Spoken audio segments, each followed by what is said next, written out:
50 years. And my brother is Dennis Gaylord, and he worked at the Forest Service office here in Pendleton, in Pendleton many years. Do you remember him? I thought maybe somebody would remember him. He's now retired, living in Florida, of all places.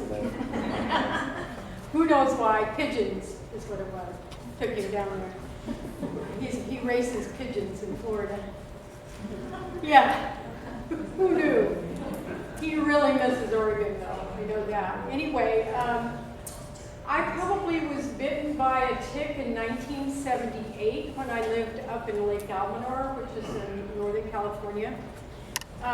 So how would a nurse get bitten by a tick? Well, my husband was a forester and lived in that area. He, by the way, was a chief forester for Roseburg Lumber Company down in California. And we lived up in Lake Almanor. And we were going down to the main office in Anderson, and it was in the springtime. We were going down the hill, and we saw a doe that had been recently killed by a car, because they migrate through that area in the spring. And there was a brand new fawn. And so we picked it up, and I held it between my legs and took it to the rescue center down in Redding. And that's probably where I got the tick, because right on my leg was a bullseye rash.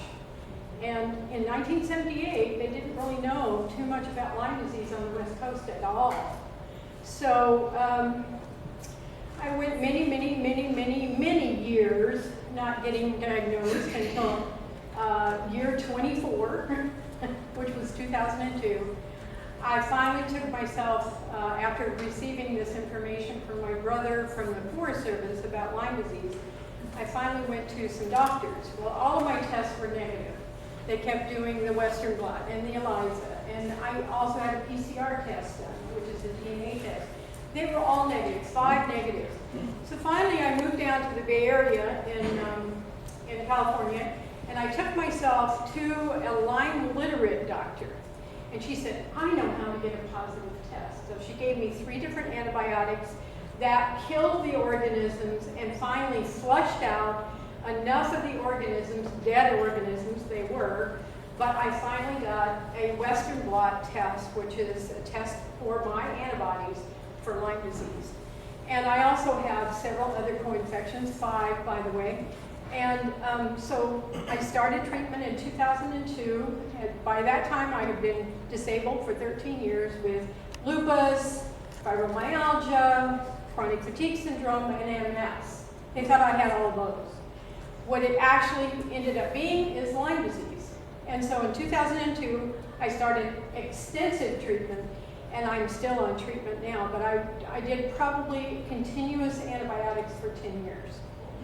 I got back to work, actually right away, and I worked for 8 years, down 8 hours, I wish, down in the Bay Area teaching nursing.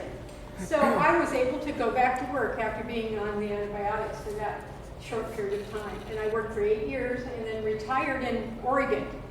When I came up here, I went, my God, I think I've stepped back in the dark ages in Oregon. They're saying that there's no Lyme disease here. And there are no support groups here in my area, which was Medford. So another nurse and myself who had Lyme disease started the support group, and that was that was 4 years ago. We now have over 200 people in our support group, and that is one of several support groups throughout Oregon. I think almost all of the rest of them, there's 5 or 6 other support groups throughout Oregon. There's at least 150 to 200 people with Lyme disease in each of those support groups. So I'm here to tell you that Lyme disease is in Oregon. You just cannot believe what the statistics say, because I don't think that they're counting accurately. But we do have a lot of people that come to our support groups, and we do have 5 different naturopathic doctors throughout Oregon that are treating patients with Lyme disease. Today, I just need a show of hands of people who've had tick bites. Oh, yeah, I thought so. And how many, show of hands, have had an engorged tick, which is one that's full of blood on them, okay, that you picked up. So let's see a show of hands, how many have had 2 engorged ticks? 3 engorged ticks? 4, 5, 6. Still, boy, you've got the. I can't remember the name, but yes. That means that they've been attached to you long enough. When they start being engorged, that means they've been attached to you long enough that they can transfer any organisms that they happen to have in them. This is my 10th talk that I've given, tick talk, to either the Forest Service or the BLM throughout Oregon. And of maybe, we're getting close to 250 people that I've talked to, about a little under 50 people have been sick with Lyme disease. So these are the people like you, out in the trenches with the ticks almost on a daily basis. The other thing that they're saying about the ticks in Oregon is that last year was bad, this year is worse. And so I need feedback from you. Would you agree with that in the places that you've gone? Okay, how many say yes? Yeah. So more ticks, and that's happening throughout Oregon. I even went to the eastern, on the east side of the Cascades, Klamath Falls and Lakeview, who they say we really have not seen a lot of ticks out here previous to last year. And last year was one of their worst years for ticks in that area. So it's happening. And the main reason that I want to come out and talk to people in the trenches is because you guys have to deal with this on a daily basis.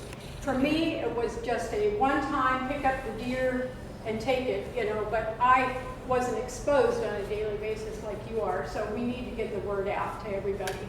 So hopefully take the word back to wherever you're going, Boy Scouts, search and rescue, you know, whatever you're doing, take the word back that Lyme disease is in Oregon.